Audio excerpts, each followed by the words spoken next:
Hey everyone, welcome back to the channel. Thank you for being here. My name is Andrew, coming to you from the beautiful Carolinas. Today's topic is going to be from being controlled to being in control. Think about that for a minute. Everyone, if you like the content, please like, subscribe, and share. So when you were in the narcissistic relationship, you were being controlled. You now know that. When you were in that relationship, you didn't think that anyone would ever be able to control you, but why would somebody want to do it? Well, that's what the narcissist does. They need to control relationships and to control people and what they do and who they're with, and they want to drive wedges between individuals, and you were one of those people. Now, the control of another person, that should never take place. What we should have on the planet are people in reciprocal relationships. Nobody's controlling anybody, and that is the sign of a stable or healthy relationship. It's not the case in a narcissistic relationship. The narcissist wanted to control some of these things: when you saw them, when you didn't see them, when you were thinking about them, when you would go pick them up if they would make you wait, the food you would eat, the restaurants you would go to, the relationships you had or didn't have, the events you attended or didn't attend, the clothes you wore, your haircut, the job you had, your status, everything about you the narcissist wanted to control. And the longer you were in that relationship, the more you were giving your control up to a person that did not have your best interest at heart. Now, did you give the control up on your free will? Of course you didn't. You were peppered with abuse, meaning if you didn't do the things the narcissist wanted you to do, post love bomb, euphoric stage, and sometimes actually in it too, but post, once they really knew that they had you, that's when they would really want to control you. And if you didn't do what they wanted, they would give you the silent treatment, or perhaps they would disappear for a few hours, or they would not do what you wanted them to do because they were pulling away. The narcissistic relationship, it's like a tug of war. The more you want to pull them closer to you, the more they want to pull away from you. The more you don't care, the more they want to be around you to keep you hooked onto them. It's exactly what these relationships are. The narcissistic relationship, it's not stable, it's not healthy. It's not two people working towards the same goals, dreams, hopes, and aspirations. In the beginning, when you met the narcissist, they probably told you an awful lot that they wanted to do the same things you wanted to do. They were assimilating themselves with you. They were becoming like you. If you want the real truth, in the beginning, many times they are testing you and they are actually becoming you. And then once they become you to a degree, stay with me here, that's when they know that they have you, and you put your guard down and you think everything's all puppies and rainbows and unicorns and butterflies, and this person, they're doing everything that you want to do. Again, that's not exactly how the narcissist wants it. What they wanted to do was have you fall in love with them or to place you in the trauma bond. And all of that euphoric stage was done on purpose to get close to you, to have you believing that yes, they do have your best interest at heart. Yes, they do like your hobbies. Yes, they do like your family. They do like everything about you. Again, once they knew they had you, all that shifted on a dime. Think about social media. When you were smothered all over the narcissist's social media outlets, well, over time, what happened? You disappeared. You were erased. I was erased as well. And when you're erased, many times it's when you're in the relationship with them, but you don't know it because you're in too deep.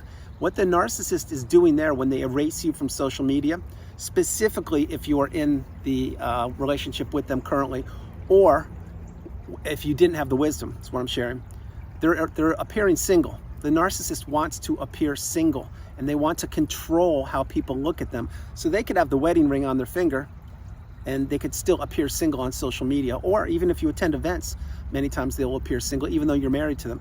These are facts. They're tough pills to swallow, but that's what the narcissist does. They're trying to, and they do accomplish, devaluing you throughout the length of that relationship. Many times it's as soon as the wedding bells ring.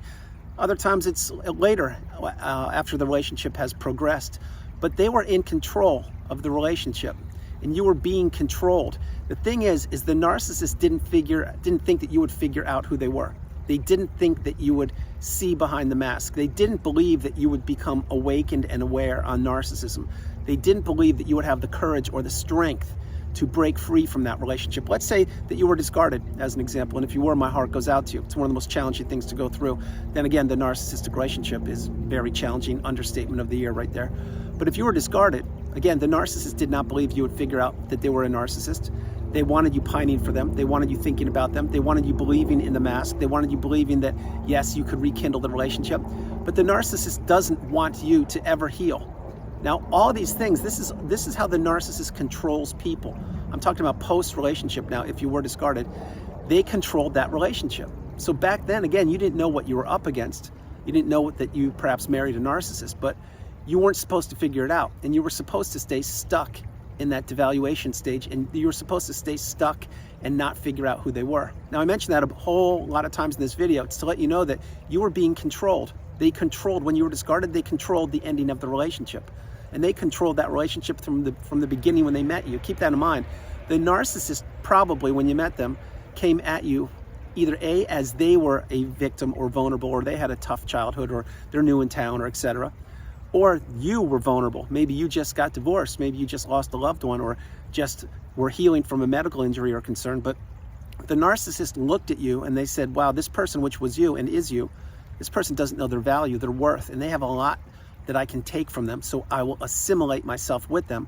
I will control the beginning of the relationship.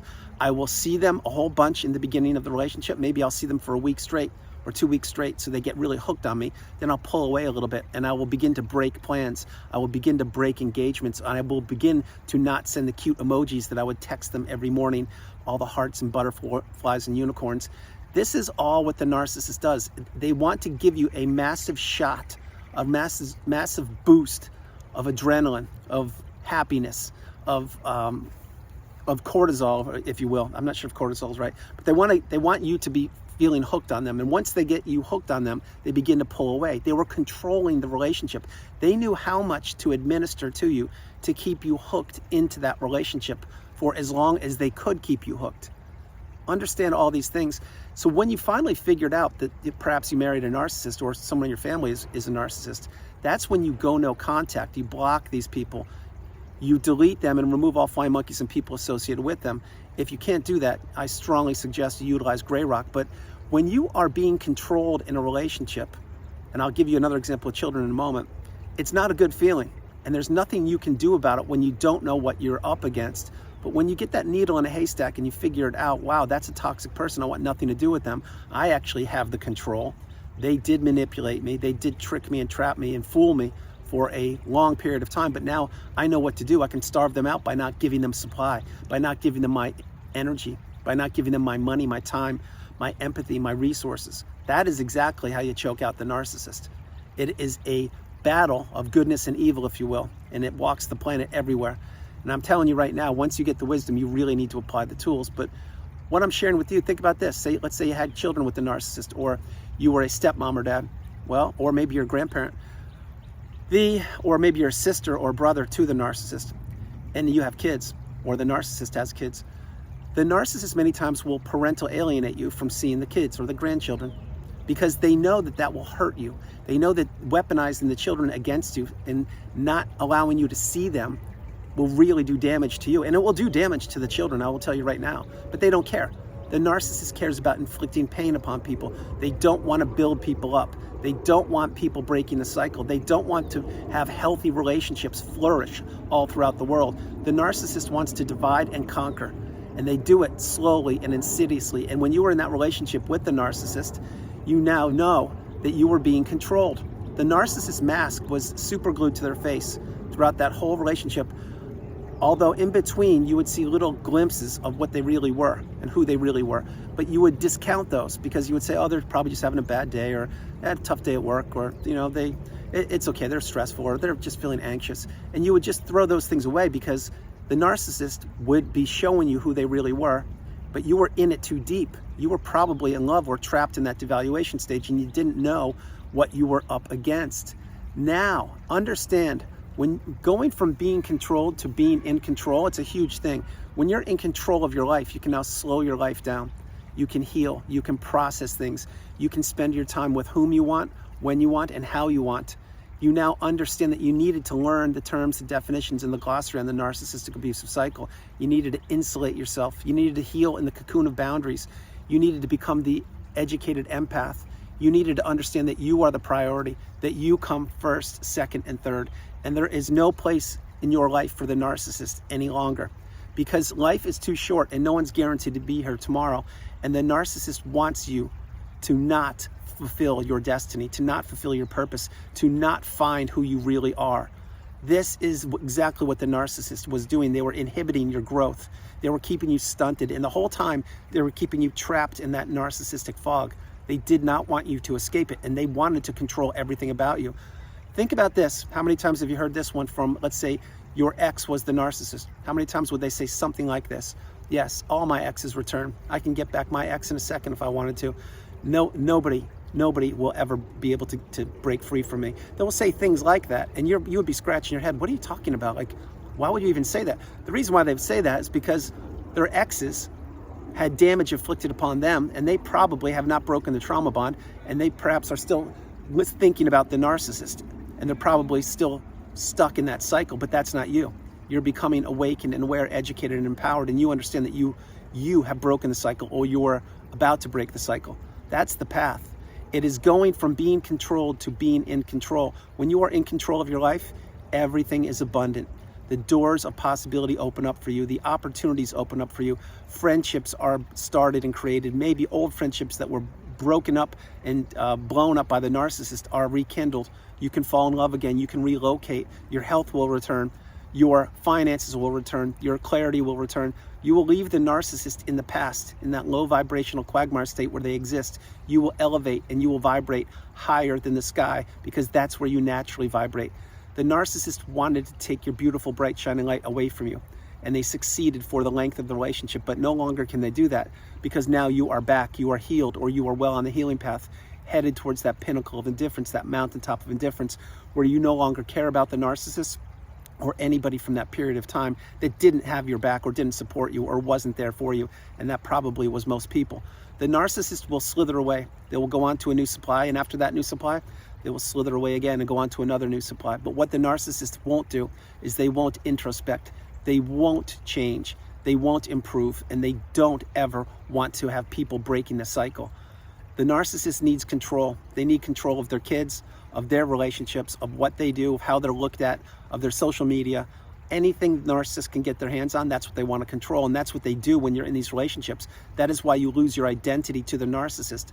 That is why you become an extension of the narcissist. That is why everything about you, your hobbies, dreams, hopes, aspirations, they all get put on hold, or they're tossed aside until you break the cycle.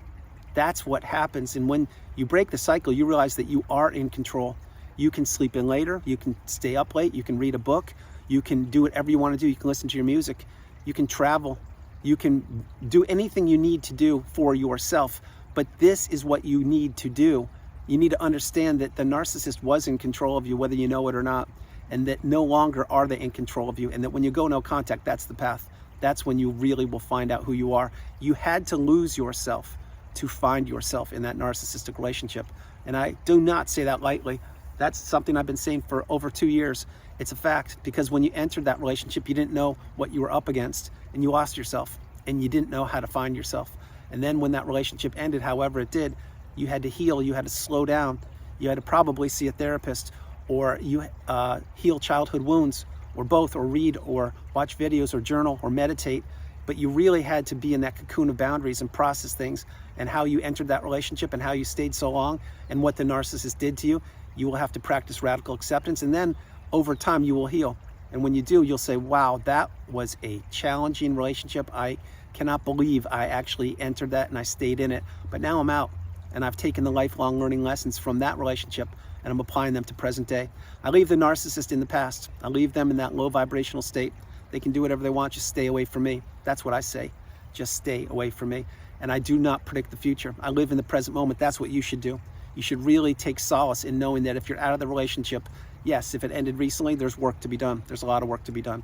But each and every day you are removed from the narcissist is a day for healing. It's a day for learning, for growing, and understanding that that relationship, it has never served you, and it never will.